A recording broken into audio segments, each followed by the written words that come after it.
senior forums, door-to-door scams, social media options, and an awesome volunteer. Stay tuned for the next episode of Consumer Compass.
Hello, I'm Joy Matthews, an investigator here at the Montgomery County Office of Consumer Protection.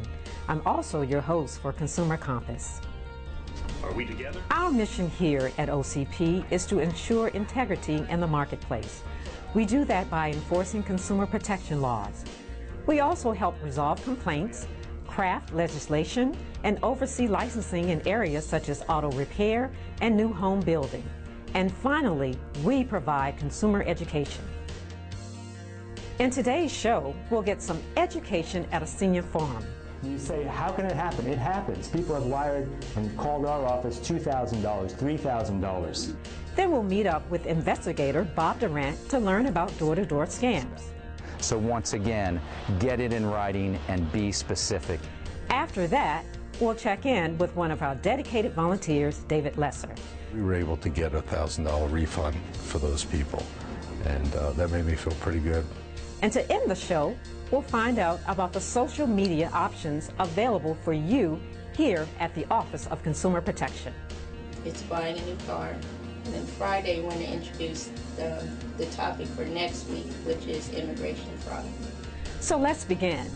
Last summer, OCP Director Eric Friedman gave a lecture at the 5-star residence in Chevy Chase. He talked to the seniors about scams directed specifically at them.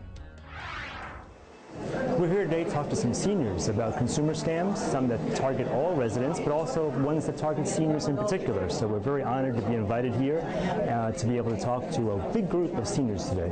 Eric Friedman, and we're a warm welcome and thank you for coming.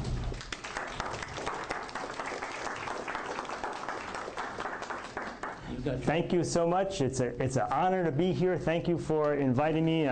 We really want to get some interaction because your questions will help protect other residents in Montgomery County. You know, old scams don't die, they just go high-tech. It used to be for someone to steal money from you, they had to physically reach into your pocket, get your wallet or your purse, and take that money. Now it can all happen electronically. Our telephone is the same as our wallet. Our computer is the same as our wallet. All the numbers that we're associated with, our Social Security number and checking account numbers, are all ways that unscrupulous people, that con artists, can steal money from us. It's the 4-step dance that these crooks will do. The first thing is to sound credible. So they'll get a little piece of information and they'll get you to fill in the other pieces of the information for them. Somebody will call you up and pretend to be your grandson or a loved one. And their voice might sound a little funny, and they might get you to fill in the missing pieces of information. They might say, "Hi, Granny, this is your favorite grandson." And you say, "Oh, Jimmy, how are you?" It might be the middle of the night. You might be half awake, half asleep. Doesn't really sound like Jimmy, but you think that's who you're talking to. Late one night, Grandpa receives a phone call. A young man says, "Hi, Grandpa. It's me. Adam, is that you? You sound funny." "It must be the phone line, Grandpa." Step number 2 is a sense of urgency. There's an emergency. They're either in the hospital, they need some money, or they need some money for a new passport, or they need some money to get a car repaired, or for some urgency they need some money, they need it quickly. "I'm out of the country, and I've run into some trouble. I was arrested for drunk driving, and I need bail money immediately." And then they exploit the natural desire that all grandparents have to protect their grandchildren with unconditional love and to be there when they're needed. Grandpa, worried about his grandson Adam, sends the money. And then the fourth step is going to be, they're going to end with some type of secrecy. They're going to say, well, don't tell mom and dad, or don't do something else. Oh, and please don't tell mom or dad. They would be so disappointed in me. And before you know it, you've wired the money. And once you wire the money, it's completely gone. There's no way of getting it back. Adam never got any money. But Tim Lee, he got what he wanted. And you say, how can it happen? It happens. People have wired and called our office $2,000, $3,000. Consumer Federation of America reminds you, before you send money, stop and check with someone you trust to confirm that your grandchild is truly in trouble. Another one is fake checks. They will mail to you a check made payable to you for $3,000. It looks incredibly real. If you bring it to any teller in a bank, the teller cannot tell the difference by looking at it. It has security features on there, and they will say, you've won $1 million. We're so sure this is real, we're going to give you $3,000 right now. Here's a check for $3,000 as your first payment on the $1 million that you've won. All you have to do is send us a check for some amount of money for the processing fee to get the rest of it. And you think, well, this one's probably not a scam because they've actually sent me something that's incredibly real. And what happens, unfortunately, is you deposit their check, you then send them a check, their check bounces, there's no money there, but your check was good, and they have tricked us once again into sending things to them.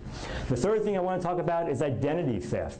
Identity theft is now so bad that the experts at the Federal Trade Commission say it's not a matter of if you will be a victim of identity theft, it's a matter of when will you be a victim of identity theft. Don't carry your Social Security number on the card with you. Don't give it out unless you absolutely have to, which is typically just in a doctor's office or maybe for medical insurance purposes. Shred documents. There's a scam that just came around yesterday where somebody was walking there. Two people walk up to them and they had some crazy story to get you to get money out of the bank. That someone came up to them and they had a huge pack of cash and they said they needed to deposit this money into the bank, but they didn't trust banks, so if you could deposit this for them and then they'll take it and move it out to there and they'll give you an extra $200 for all your trouble. And it's all this sort of mumbo-jumbo double talk, and next thing you know, the person goes to the bank and withdraws lots of money, hands it to this person, disappears, they never see them again. Telemarketing, the medical alert scam, we just put out an alert on that. You've probably heard it. If you haven't received this one, I guarantee you, you will. You'll get a phone call from someone. It's going to be an automated telephone call, a robocall, but it's going to sound like a live, real person. And they're going to say, we're calling to schedule delivery of your medical alert device. But he didn't give me his name or company name or anything. After I said hello, there was not that, you know, the wait you get sometimes where you have to say hello a second time and then a person comes on. He was on the phone immediately and he said, we're calling about a delivery that we need to make. Says here that the system's already been paid for. Looks like you're getting the system because either yourself, a friend, a family member, or maybe someone you know. And one of your loved ones has ordered this for you, it's available, and then they actually sound like it's a real person. Now they'll pause and say, oh wait, I'm looking right here, yeah. Oh yeah, it was scheduled for delivery. One of your loved members of your family has ordered it for you, just want to push 1 so we can schedule delivery, push 2. It's an absolute phony scam. They just want to confirm that they have a live telephone number that they can use again. Or if you push another number, somebody will call you and ask for your credit card number just to get a processing fee. We've all seen that advertisement, and these calls are going around over and over. That's one of the many telemarketing ones that we get. So these are all the kinds of complaints that we get in our office. It's certainly better to try and protect yourself before you get into trouble than to have us try and get the money back for you. What percentage of scammers reported to your office in Montgomery County are actually identified and arrested? The hardest area, and I just reviewed these cases yesterday in our office, Unlicensed home improvement contractors. There are so many merchants that come from out of town and say, I'm going to fix your driveway, I'm going to fix your roof. They do shoddy work, they do no work, and sometimes they disappear. Of those, maybe half we're able to find. Maybe half. Lots of times consumers say, I gave $1,000 in cash, or he drove me to the bank to get the money. I gave it to him. Okay, great, we'll go after him. Give me his name, address, and his license plate. Oh, I don't have that. And so on those cases, we're probably going to have a hard time finding the person. Could you speak about the sentences? What do these guys get? On the unlicensed home improvement contractors, they can get 6 months in jail if they defrauded somebody. There's a special law in Montgomery County that deals with vulnerable adults, and there's an extra penalty that a crook can get if they have taken advantage of someone who's a vulnerable adult or 68 years or older. Does your office run any enforcement programs, other than somebody complains and you follow up on the complaint? Do you have any other forms of enforcement? Thank you for asking that. We do. We are a law enforcement agency in line in the same sector as the police department, the fire department, Homeland Security, and sheriff's office. We have the authority to issue civil citations. We have the authority to bring lawsuits. We issue subpoenas for documents and can force someone to come into the office to give us information. And we can give what's called a civil citation, just like a parking ticket, if they violate the consumer protection law. Montgomery County has its own consumer protection law, and if they violate that, there's a $500 penalty the first time, $1,000 for the second time. We actually can write a civil citation like a parking meter person would for violating the law. We also bring lawsuits against merchants on occasion. We enter into settlement agreements as well. I just had a charge on my Visa account. I don't know anyone by this name. I called the credit card company. They put the money back. Credit cards are very safe to use. As long as you report something stolen or missing, the most you could ever be responsible for is for $50. The banks will take the loss on that sort of situation. On the back of your credit card, there is a 3-digit number. What is the purpose of that? And the purpose really is just an extra security feature. If someone has stolen your credit card number, they're thinking if they physically don't have the card, they wouldn't have that extra 3 digits. Now, I have a friend, he always carried a lot of cash. And I would ask him, why are you carrying so much cash? Why don't you pay by credit card? He said he had heard that even though you go to a restaurant that is legitimate, there may be a dishonest waiter who will take your credit card, go in the back room. There are electronic devices that will scan credit cards, and it's on its way, so to speak. The situation there, if the cash is stolen, you'll never get it back. If the credit card is stolen, you have some protection. Some restaurants have now changed it. They give the waitress or waiter a mobile device, and they will scan your credit card at your table, and you'll sign it at the table just in response to that issue. You know, this is an interesting thing. We used to say all the time, especially to seniors, trust your gut. I used to say this all the time. If your instincts tell you that something doesn't smell right, stay away from it. And I think that's still good advice, but they've been doing some research. They showed pictures to these seniors of people who looked untrustworthy. They had downturned eyes, and they looked like they were the kind of people that would mug you in a heartbeat. And then they scanned their brains, the special part of the brains, to see if it lit up the same way that younger people did. In the brain imaging study that we did, we brought younger and older adults into our laboratory. There's a region of the brain called the anterior insula, and that gets activated, that lights up in response to cues related to untrustworthiness. When you look at the brains of older adults, however, looking at exactly the same pictures, you see almost no activity at all. And essentially, what we think is happening is the older adults aren't getting signals from their brains. Unlike the younger person, whose parts of their brains would be triggered to say, I wouldn't trust that person. So now we're saying, trust your instincts, but also let's focus on behavior. If you get a letter in the mail from something that sounds like a claim bureau or whatever, don't do anything until you've checked them out. I have a situation. I have about 3 requests. You're entitled to $500,000, let's say. you've won this. And however, at the end of this thing, please send in $25 for a return on this thing. Another one says $5. Since I won so much on one, I was going to write the man a letter. Well, if I deduct the $25 from the total amount, then I still have a considerable amount left. This gentleman is talking about receiving in the mail at least 3 different offers saying he's won lots of money, but then can he just mail them a check for $25 or for $5? Here's the answer to that. If you can just remember this and think of it, you know, the telephone is the worst place to do business. You don't want to make business decisions over the telephone. AARP did a study of seniors, and they said, why do these telemarketers work? Why do they stay on the phone listening to them? And here's the problem. None of us, how many times in your lifetime have you hung up the telephone without saying goodbye? But it's so unusual for us just to slam down the phone. We think it's impolite. We don't do it. We've never done it all our lives. For 70 years, we've never slammed down the phone. And then here's what happens. If you respond to it, if you send in $5 or $25, you'll start getting more and more and more. We had a gentleman came to us. He had a stack this high because it's called reloading. Once they get some money from you, your name gets put on a sucker list.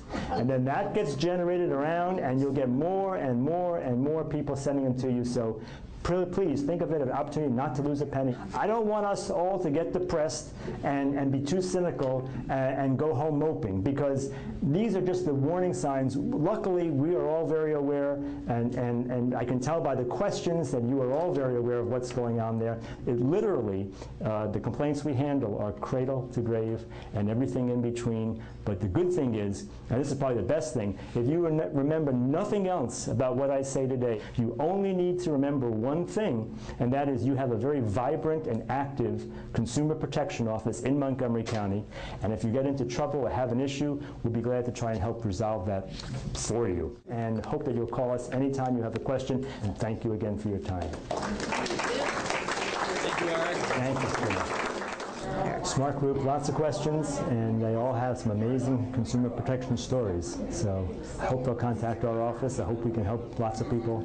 Same number calls me every day. Same number calls you? Every day by 6 o'clock. It surprised me that they all get this "I've won $1 million" solicitation. It's almost like everyone had received something like that.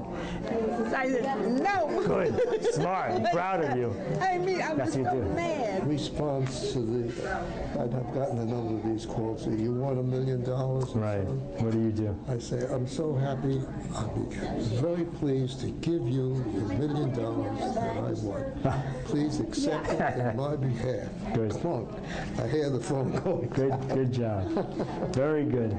And it's almost as if these crooks are just waiting for the seniors to make one false step, and then they catch them. To me, the sense was that just call everybody in this room and just hope that one person slips up. And if one person slips, the crook gets the money. And that's the sad part. Well, it was a wonderful. Oh, you're very kind. Talk. Thank you so much. Door-to-door scams are also something to be aware of. OCP investigator Bob Durant has some tips involving a few of them. One of the scariest door-to-door scams are what we call itinerant contractors or traveling thieves. They do not have a permanent residence. They do not have a permanent address. They simply come in groups, take advantage of as many homes as they possibly can, and then disappear. So even for the police departments to track, it's very difficult. Their premise is to come to your house with some invaluable items, such as a quick fix solution to clean your carpet, magazines or book sales. They do not have a vendor's license. Their intention is actually to rob the house and to case the house. So in case they get caught by the police department or a neighbor calls the police on them, they can show that they're there on a real premise, which would be selling a product. But instead, they're trying the door when nobody answers. They're looking in the windows. They're calculating how long it takes for somebody to come to the door, when that person might be at home. They might be working in groups of 2 or 3, whereby one individual is at at the front door, the others are around back trying the doorknobs. They will see if a dog comes to the door. They will come back at another hour to see if you still are not at home. And then they have what they call a hit list. They know exactly the time frame that you are not at home, whether or not you did open the door for them. Often they will want to gain access. They will want to try that solution, that water-based solution on your carpet. Their intention is to case your house and to see whether or not it's worthy of valuables to come back at a later date and rob. Another scam that we see in the Office of Consumer Protection coming door to door is your landscapers. And what they will do is try to sell the homeowner on services that they don't have the knowledge or the skill to perform. For example, they'll come in the first day to mow your lawn and get your confidence in them, and then the second day they'll come in to mulch your tree beds, and then they'll try to get into more and more work when they're not licensed and are not skilled enough to do that work. And often we will see when they're mulching the trees, they're getting the mulch at the recycle plant in Montgomery County and not what the consumer was expecting. So once again, get it in writing and be specific. If somebody says that they're going to put mulch around your beds, understand, is that mulch going to be pre-bagged? Where is it coming from? A landfill? What color is it? Be specific. For information about legitimate landscapers, please check out the OCP website at montgomerycountymd.gov/consumer and check onto A to Z Consumer Advice. Here at OCP, we have a staff of 11 investigators as well as many volunteers who can help you. One of our volunteers was recently profiled in Money Magazine for the great work he's been doing for us. Meet David Lesser. David, talk a little bit about how you got involved in volunteering in the Consumer Protection Office. Sure. About 3 years ago, I was looking for a new kind of volunteering to do, and I was looking for something that I could kind of dig my teeth into. I've got a legal degree. I practiced law for a very long time, and my wife did a little searching around for me, and she came across a posting for Montgomery County Office of Consumer Protection that said they were looking for volunteers. So during your time here, what's the most memorable case that you've had the opportunity to work on? One of my early ones, a vendor sold a couple a digital thermostat for $1,400 that I found on the internet for about $125. The guy that sold them the thermostat was a heating and air conditioning repairman, and took advantage of these folks. So we were able to get a $1,000 refund for those people. So that was an early victory that made me feel really good. Most frustrating ones are those guys who are slippery like that. Because of the workload here is so incredibly immense, and we get somebody like David Lesser who's got the skills to negotiate cases that I can't do. I mean, he just basically takes them over, and then, you know, he can turn sort of like loser cases into winners. Does it? He just turned in a whole bunch earlier today. I have one case where they came in the house, they found mold, and then they told this older gentleman that if he didn't let them take care of the mold, they would have to report him to Montgomery County. He didn't know what to do, so he gave him money. And I'm sure you get a lot of thanks from those folks who you save that money. Absolutely, because most of the people that come to us, not all of them, but most of them really can't afford to throw their money away. So this is Money Magazine, and in light of all of your hard work and volunteer efforts, they are recognizing you as one of their money heroes. Tell me about how that makes you feel. Well, it was pretty cool. It's in a fairly widely circulated magazine. It was quite a shock and a very nice surprise. Now, can your wife take credit for this, since she was the one who kind of pushed you in this direction? She found this opportunity for me. I'm not sure I would have found it without her. And one of my friends made a very interesting point. He said, you know, hopefully there's 50 people around the country that read this and said, hey, maybe I'll volunteer and try and help people. And that would be very, very cool if it caused other people to jump in there and volunteer. If you're interested in volunteering for the Office of Consumer Protection, please give us a call at 240-777-3636 or check out our website. In addition to the website, you can get lots of information via our Twitter and Facebook pages. Let's find out more. My name is Kendra Lee Carter, and my position is Administrative Specialist 1. Well, one of the aspects are to keep the consumers and the merchants up to date what's going on with OCP through Twitter and Facebook, what's going on in the world also with the different scams and everything that's going on in the consumer world. And then I also work on I guess you call it the advertising for OCP, so to let the consumers know that we're out there for you. You know, come to us, we can help. The Do Not Call is done through the... If there's a speaker or an upcoming event that the public can come to. Question about cell phone usage. Can you help me? Yes. Then that'll be on the Facebook and Twitter, and they can also sign up for the e-subscribe, and all of that's on the OCP's main, on their homepage. And then also if there's any news events about involving consumers, that's on there as well. And then we have certain topics. The weekly topic for this week is buying a car. And for Monday, Wednesday, and Friday, Monday today, is focusing on curb stoners and how to identify them, how consumers can know what they are and what to do to avoid them. And then on Wednesday, it's actually buying a new car and what consumers can look for to actually buy a new car, like if there's specific aspects of buying a new car so they're not scammed, so that they know what to look for. It is free. Just if you have a Twitter or Facebook account, you can do like a search for Montgomery County Office of Consumer Protection, also ConsumerWise, and they'll get our page, and that they should definitely sign up. So that's it for today's show. I'm Joy Matthews. Thanks for watching.